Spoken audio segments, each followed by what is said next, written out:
오늘부터 대강절이 시작이 됩니다. 오늘이 대강절 첫째 주일입니다.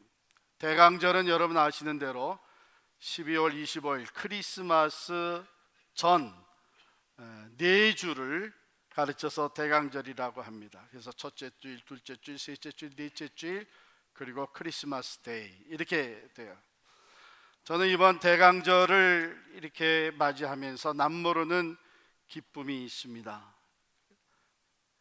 올해는 12월 25일이 주일이기 때문에 설교를 한 번 덜 하게 되는 거예요. 아니, 목사가 설교 한 번 더 하는 걸 좋아해야지 덜 하는 걸 좋아하면 어떡하냐. 목사 돼 보세요. 이게 설교 한 번 덜 하는 게 얼마나 마음에 평화를 가져다 주는지 몰라요.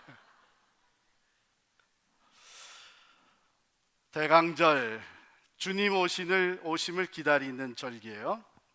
주님이 오셨어요? 안 오셨어요? 오셨죠. 2000년 전 베들레헴 땅에 탄생하셨어요. 이 땅에 오셨어요.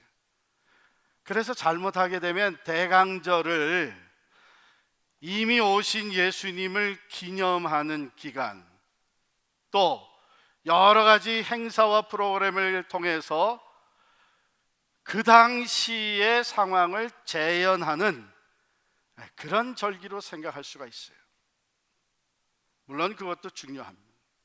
그런데 대강절의 시제는 과거만 아니에요. 미래가 있습니다. 왜냐하면 주님께서 내가 다시 오겠다고 약속해 주셨어요.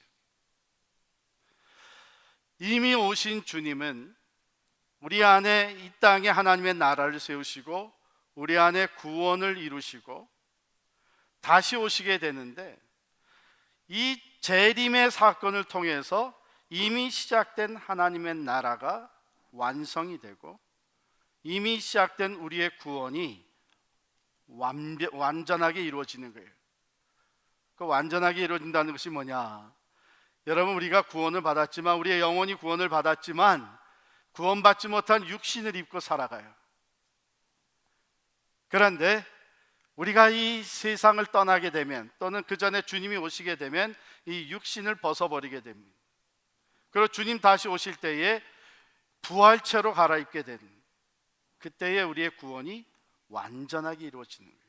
그래서 대강절은 바로 예수님의 그 초림과 재림 사이에서 우리가 어떻게 살아갈 것인가, 이것을 깊이 생각하게 만드는 그런 절기가 됩니다.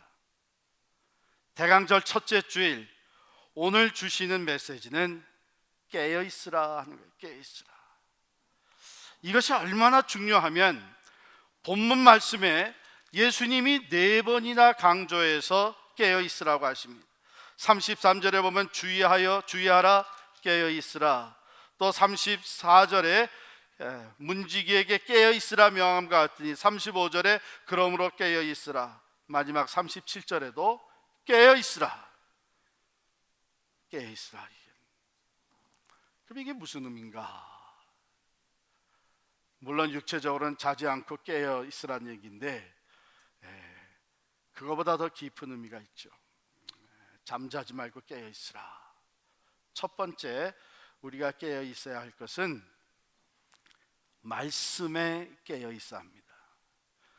여기 영어 성경에 보면 watch 그랬어요. watch.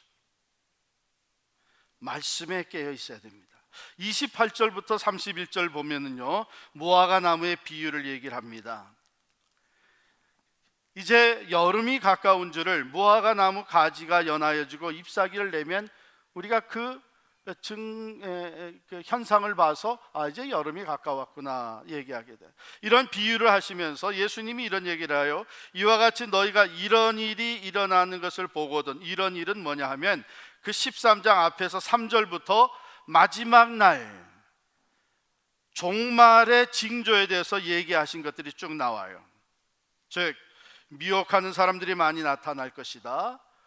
거짓 메시아가 많이 나오게 되고, 난리와 난리의 소문들이 계속 퍼져나게 되고, 민족이 민족을, 나라가 나라를 대적하게 되고, 수많은 지진과 기근, 재난이 일어나게 될 것이다.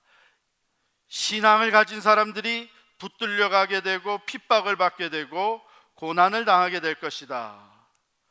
또 집안에서 형제가 형제를, 아버지가 자식을 죽는 데 내주며 자식들이 부모를 대적하여 죽게 하리라.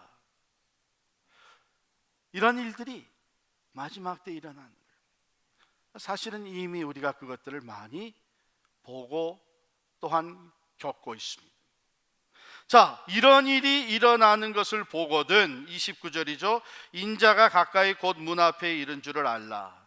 그리고 하시는 말씀 30절 31절 다 같이 읽겠습니다. 내가 진실로 너에게 말하노니 이 세대가 지나가기 전에 이 일이 다 일어나리라. 천지는 없어지겠으나 내 말은 없어지지 아니하리라. 천지는 없어지겠으나 내 말은, 하나님의 말씀은, 예수 그리스도의 진리의 말씀은 없어지지 않는다는 거예요. 그럼 없어지지 않는다는 뜻은 뭐냐? 그 말이 그대로 다 성취된다고 하는 것입니다. 그래서 우리에게 말씀하십니다. 이 말씀에 깨어 있어라. 이 말씀을 기억해라. 이 말씀을 가지고 세상을 조명해 보아라. 세상이 지금 어떤 징조들이 나타나고 있는지, 그 징조들을 하나님은 어떻게 말씀하셨는지, 마지막 때가 이룬 것을 이 말씀의 거울로 비추어 봐서 깨달아 알아라. 말씀에 깨어 있어라. 말씀대로 예수 그리스도께서 2000년 전에 유대 땅 베들레헴에 탄생하셨습니다. 말씀대로 성취하시면서 이제 또 다시 오시게 될 것입니다. 그리고 마지막 모든 역사의 종말이 이루어지고 우리가 주님 앞에 서게 되면 말씀대로 우리들을 판단하실 것입니다. 그렇기 때문에 말씀에 깨어 있다고 하는 것은 매우 중요합니다. 신부 한 사람하고 랍비의 유대교의 랍비하고 두 사람이 사인을 하나씩 만들어서 각기 스트리트 양쪽에 서 있었어요. 랍비가 든 사인은 뭐냐 하면 The end is near, 마지막이 다가왔다 한 사인이고, 가톨릭 신부가 들고 있었던 사인은 뭐냐면은 turn, return, before it's too late, 그런 말이죠. 양쪽에 서 있고 차들이 지나갑니다. 차들이 지나가면서 어떤 사람들은 창문을 내리고 막 소리를 치는 거예요. Get a job, 가서 일이나 해라. 또 어떤 사람은 창문을 내리고 소리 지르는 거예요.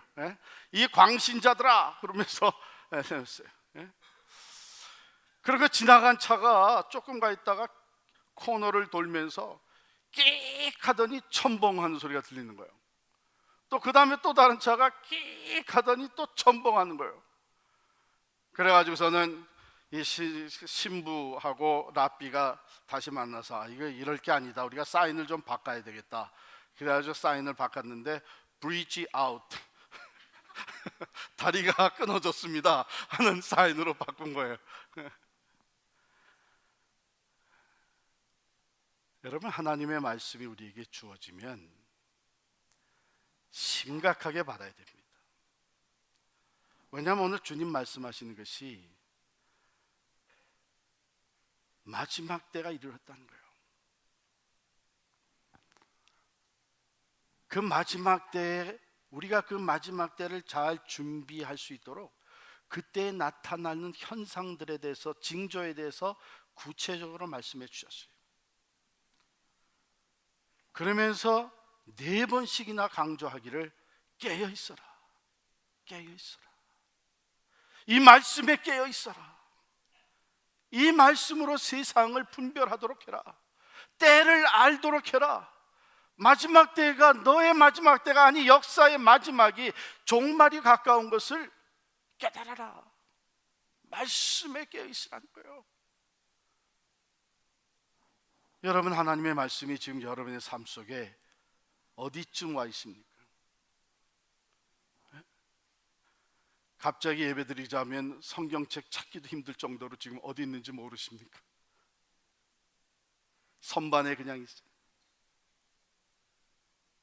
말씀에 깨어 있어야 됩니다. 말씀 중심으로 살아가야 됩니다.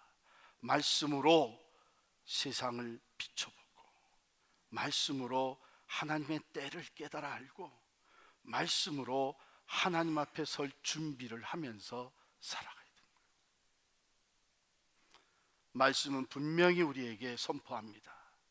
내가 곧 길이요 진리요 생명이니 나로 말미암지 않고는 아버지께로 올 자가 없느니라.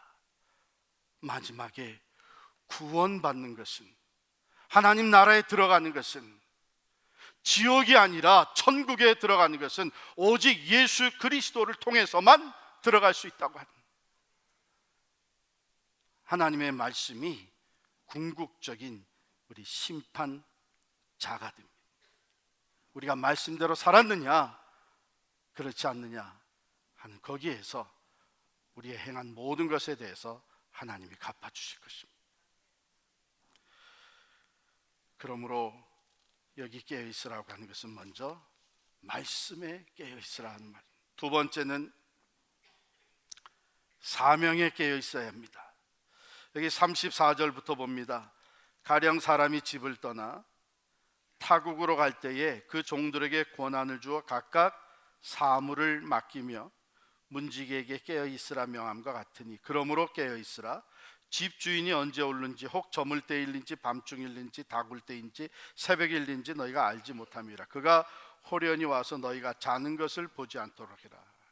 아니, 내가 분명히 내가 다시 올 때까지 이런 일을, 문지기는 문지기를, 그리고 각기 사물을, 일거리를 다 맡겨주고 왔는데 주인이 와서 보니까 자고 있어?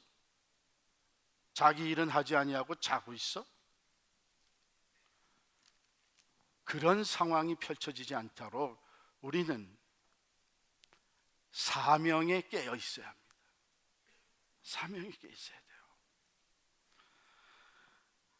그런데 자기가 할 일, 자기에게 주어진 일은 하지 않고 자기와 상관없는 일, 아닌 자기의 권한 밖에 있는 일에 관심을 쓰는 사람들이 종종 있는데, 오늘 본문에는 뭐냐면 그날과 그때, 그날과 그때, 얼마나 여기 사람들이 관심이 많은지, 역사를 두고 수많은 사람들이 그날과 그때, 예수님이 다시 오시는 그때가 언제냐, 종말이 언제냐, 이것을 막 계산해내고, 또 어떤 사람은 자기가 계시로 받았다고 그냥 장담을 하고, 그런데 그 수많은 사람들이 다 틀렸거든요.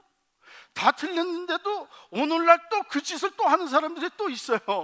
그리고 또 그것에 또 빠져들어가는 사람도 있어요. 우리 인간이 그만큼 여기에 대한 관심이 있다는 거고, 그만큼 어리석다는 거예요. 여기 보세요. 그러나 그날과 그때는 아무도 모르나니, 32절 말씀이에요. 하늘에 있는 천사들도, 하늘에서 하나님의 심부름을 하고 있는 천사들도 그날과 그때는 모르고, 아들도 모르고, 예수님 자기 자신이죠, 하나님과 동등하다고 하신, 하나님의 보내심을 받아 이 땅에 오신 성자 그리스도도 나도 모른다는 거예요. 그거는 하나님 아버지만이 아시는 거예요. 그래도 나는 알 수 있어. 그러고서는 계산해내고 뭐 몇 년 몇 월 며칠, 여러분 이것처럼 교만한 사람이 없어요. 그것은 아들 성자 예수 그리스도도 모르게 하신 하나님이 있는데, 내가 그것을 알아내겠다고 하는 것은 내가 하나님의 권한을 침범하는 거예요. 내가 하나님의 자리에까지, 하나님 아버지의 자리까지 올라가겠다는 거예요. 예수님보다도 더 많은 것을 아는 사람이 되겠다는 거예요. 그건 하나님 아버지의 영역에 속한 거예요. 우리는 그런 것보다도 주님 말씀하신 것은, 그거는 어차피 너희가 알 수도 없고 알려주지도 않을 것이다. 주인이 돌아올 때에, 요즘 같으면 어떻게 돼요? 떠나기 전에 카톡하고, 또 저 밀리면 또 카톡하고, 길 잃어버리면 또 카톡하고 해가지고, 그래서 도착하는 시간이 정확하게 몇 시에 도착한다, 그러면 얼마나 좋겠어요. 근데 예수님이, 하나님이 그것을 다 아무도 모르게 하셨어요. 언제 도착? 여기 예를 들면 주인이 돌아오겠는데 그게 저물 때 오는지 한밤중에 오는지 새벽에 오는지 알지 못하는 것과 마찬가지다. 왜 그렇게 하셨을까? 그렇게 하신 이유는 매일매일 준비된 삶을 살게 하시기에. 머리 좋은 우리들은 그렇지 않잖아요. 시험 날짜가 딱 파이널 이기잼이 몇 월 며칠 딱 되면 쫙 해서 내가 시험 날짜 며칠 전부터 준비하면 되겠구나. 그렇게 해놨는데 그게 돼요? 결국은 또 당일치기 한다고요. 그런데 시험을 언제 치를지 모른다 하면 매일 공부하고 강의 듣고 가서 내일 시험 볼지 모르니까 복습도 해요. 준비해요. 매일같이 준비할 수밖에 없어요. 그와 마찬가지로 하나님께서는 우리가 정말 지혜로운 삶을 살 수 있도록, 즉 매일같이 준비된 삶을 살 수 있도록 하기 위해서 이것은 하나님만이 하시는. 그러니까 내가 뭐 난 유별나게 이런 거 알아낼 수 있다는 생각 절대로 하지 마시고, 또 누가 그런 거 알아냈다 그래서 절대로 빠져들어가지 마시고, 오늘 말씀에 주인이 돌아왔을 때에 맡겨진 일에 충성을 다하고 있는 지혜로운 사람같이 되라, 그런 말씀. 오늘 같은 맥락의 본문을, 내용을 다루고 있는 마태복음 24장 44절 한번 보겠습니다. 마태복음 24장 44절.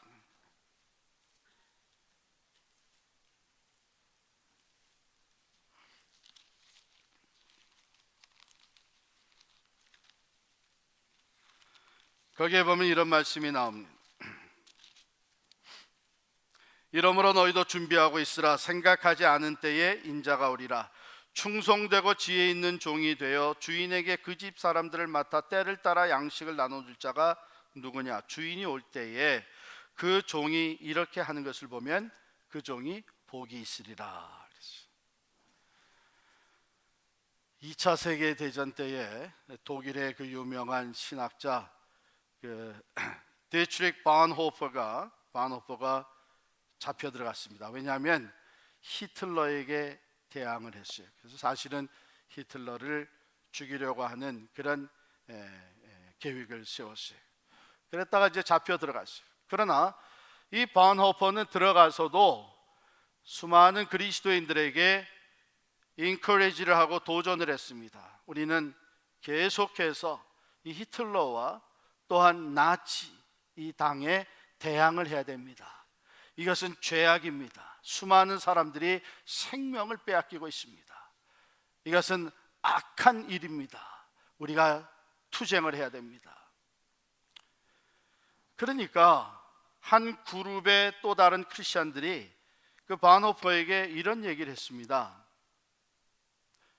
이제 곧 주님이 오실 텐데, 주님이 다시 오시게 되면 이 모든 것을 다 다스리시고 공의를 세우시고 하나님의 나라를 온전히 이루실 텐데, 그렇게 되면 당신이 지금 하고 있는 일은 다 이게 헛수고가 아니냐?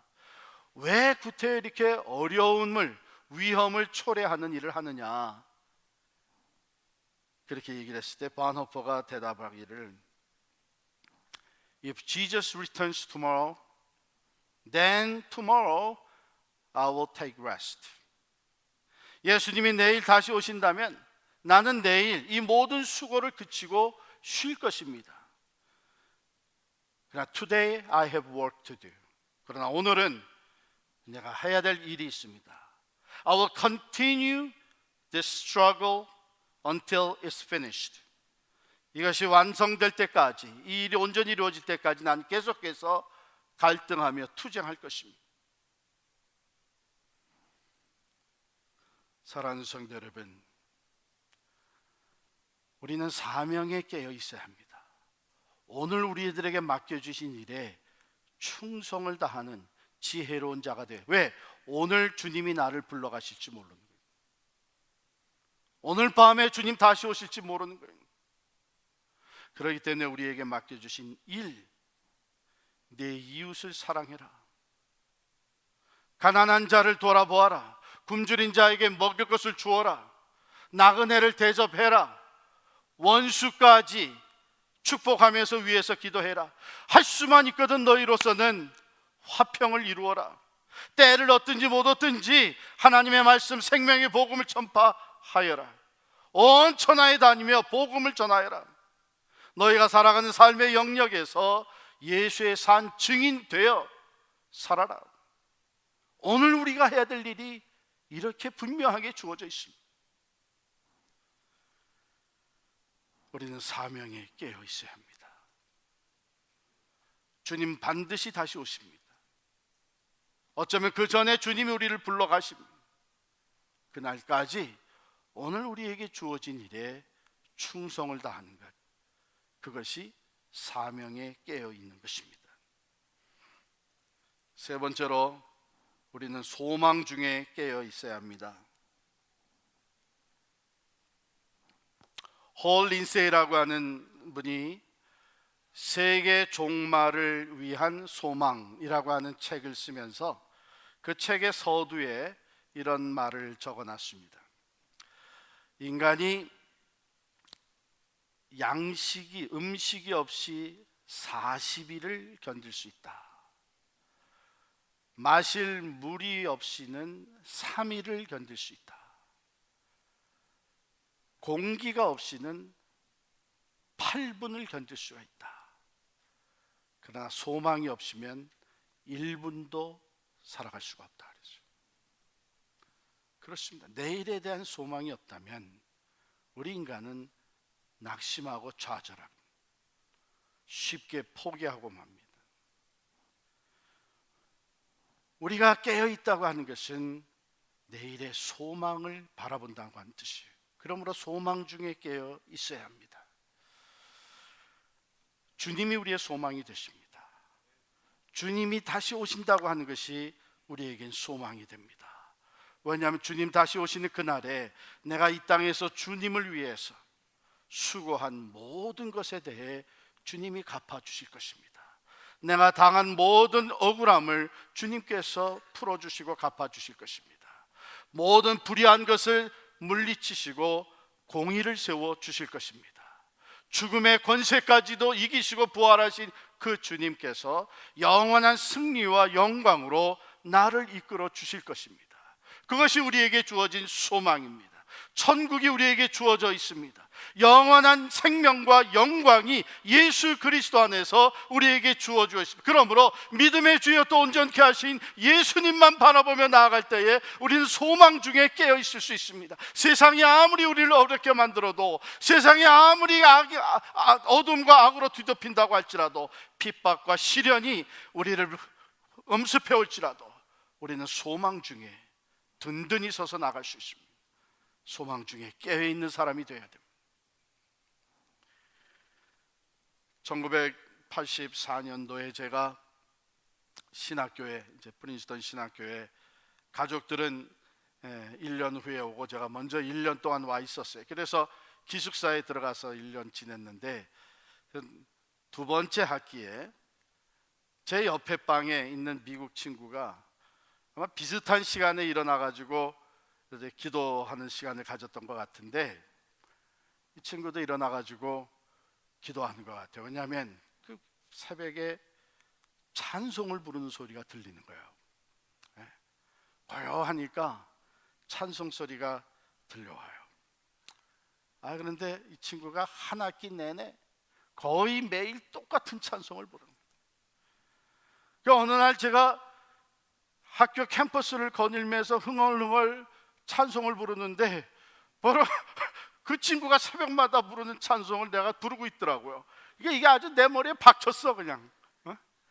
그래서 이 친구가 왜 이렇게 새벽마다 이 찬송을 부르는가 해가지고, 우리 한국 그 찬송가에도 있는 곡이기 때문에 제가 그걸 찾아보고 그 가사를 이렇게 음미 묵상하는데 너무나 은혜가 됐었어요. 그래서 사실은 제가 오늘날까지 저도 새벽에 이 찬송을 즐겨 부릅니다. 찬송 312장 너 하나님께 이끌려 하는 찬송인데 이 가사를 여러분 한번 같이 보시기 바랍니다. 312장 1절을 보면 너 하나님께 이끌려 일평생 주만 바라면 너 어려울 때 힘 주시고 언제나 지켜주시리. 주 크신 사랑 믿는 자 그 반석 위에 서리라. 새날을 시작하면서 내가 주님 바라보면 주님께서 오늘도 내게 힘 주시고 어려움을 극복하게 해주실 것이다. 주님이 오늘도 나를 지켜주실 것이다. 내가 주님의 그 사랑을 의지하고 나아가면 오늘도 내가 반석 위에 서게 되리라. 이 친구가 보니까 새벽마다 이 찬송을 통해서 그리스도 안에서 소망을 부여잡는 거예요. 2절 보세요. 너 설레는 마음 가다듬고 희망 중 기다리면서 그 은혜로우신 주의 뜻과 사랑에 만족하여라. 우리를 불러주신 주 마음에 소원하신다. 새날을 시작하면서 주님이 모든 은혜와 그 사랑으로 나를 만족해 하시는 그 주님이 오늘 내가 가지고 있는 내 마음의 소원을 아신다. 다른 사람 몰라도 내 안에 이 간절한 소원을 주님이 아시네. 이 친구가 새벽마다 이 찬송을 부르면서 소망을 붙잡는 거예요. 3절 보면 주 찬양하고 기도하며 내 본분 힘써 다하라. 주 약속하신 모든 은혜 내게서 이루어지리라. 참되고 의지하는 자 주께서 기억하시리. 어렵고 힘들고 사역이 고통스럽고 공부하는 것이 때로는 피곤하지만 오늘도 내 본분 힘써 다할 때에 주님 약속하신 그 모든 은혜가 내 안에서 이루어지고 내가 오직 주님만을 의지하고 나아갈 때에 주께서 기억하신다. 주님의 기억되신 바 되는 내 삶이 된다. 새벽 하루를 시작하면서 이 친구가 이 찬송을 매일 부르면서 소망 중에 하루를 시작한 거예요. 죽은 소망이 아니라 산 소망. 죽음의 권세도 이기시고 부활하셔서 오늘도 살아서 역사하시며 약속하신 말씀대로 이루시고 하나님을 의지하고 주님을 의지하는 자들과 동행하시며 그 마음의 소원을 미리 아시고 응답하시는 주님. 사람들은 내가 수고하고 섬기고 땀 흘리며 주님을 위해서, 교회를 위해서, 하나님의 나라를 위해서 행한 모든 일을 다 알아주지 아니하고 그들의 기억에서 쉽게 잊어버려진 바 된다고 할지라도 주님은 기억하신다. 내가 주님 앞에 서게 되면 주님께서 그 모든 것을 기억하시고 내 행한 모든 수고에 갚아주신 상급을 내려주신 썩지 아니하는 영원한 생명의 면류관을 내게 주실 것이다. 깨어있으라고 하는 것은 바로 이 소망 중에 깨어있습니다. 여러분이 소망을 잃어버리게 되면 우리 또한 세상 사람들과 같이 낙심하고 절망하고 포기할 수가 있습니다. 그러나 믿음의 주 온전케 하신 예수 그리스도를 소망 중에 바라보면서 깨어있는 사람, 예수로 말미암아 어려움도 시련도 능히 극복하고 믿음의 인내를 온전히 이루며 우리의 소망이 되시는 예수 그리스도의 그 영광에 참여하게 될 줄을 믿습니다.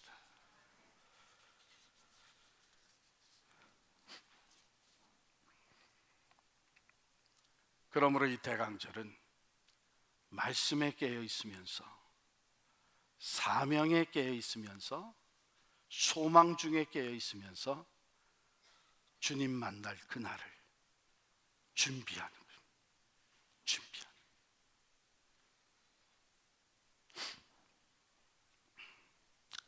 세월이 얼마나 빨리 지났는지, 우리가 사랑하던 고 신종식 장로님 60이 채 되기도 전에 작년 12월 성탄 주일에 교회에 나오시다가 쓰러지셔가지고 병원에 가셨고 그대로 소천했습니다. 저는 아직도 그 마음이 너무나 아프고 참 안타까워서, 사실 제 셀폰 카톡 방에 들어가면 아직 신종식 장로님 카톡 그거 지우지 못하고 있어요. 근데 벌써 1년이 지났어요. 나중에 들은 얘기인데, 우리 신 장로님이 그런 일이 있기 전에, 천국 가기 전에 몇 주 전부터 사람들에게 연락을 하고 또 초청을 해서 같이 식사를 하고 그랬는데, 그 만난 사람들이 주로 어떤 사람들이었냐면, 그동안 교회에서 함께 섬기면서 생각이 다르고 성격이 다르고 방법이 다르고 해서 갈등이 있었고 서로 관계가 어려워졌던 사람들, 그런 사람들을 초청해서 만나서 다 풀고 화목을 이루고 서로 용서하고 그랬다는 거예요. 주님 앞에 설 순간을 위해 준비되어진, 본인이 아마 모르고 있었을 텐데 하나님이 성령으로 준비시켜 주신 줄을 믿습니다. 오늘 말씀으로 하나님이 우리에게 준비하라고 하세요. 깨어 있으라. 말씀에 깨어 있으라. 사명에 깨어 있으라. 소망 중에 깨어 있으라. 말씀에 의해서 부끄럽지 않은 거룩하고 깨끗한 삶으로 날마다 준비되어져. 우리에게 귀한 사명을 맡겨주신 주님 앞에 부끄러움 없이 설 수 있도록 지혜로운 청지기와 같이 오늘 내게 주어진 내 충실, 어려움과 시험이, 유혹과 시련이 부딪혀올지라도 낙심하거나 절망하거나 포기하지 아니하고 담대하게 매일매일을 승리하며 살아갈 수 있도록 소망 중에 깨어있으라.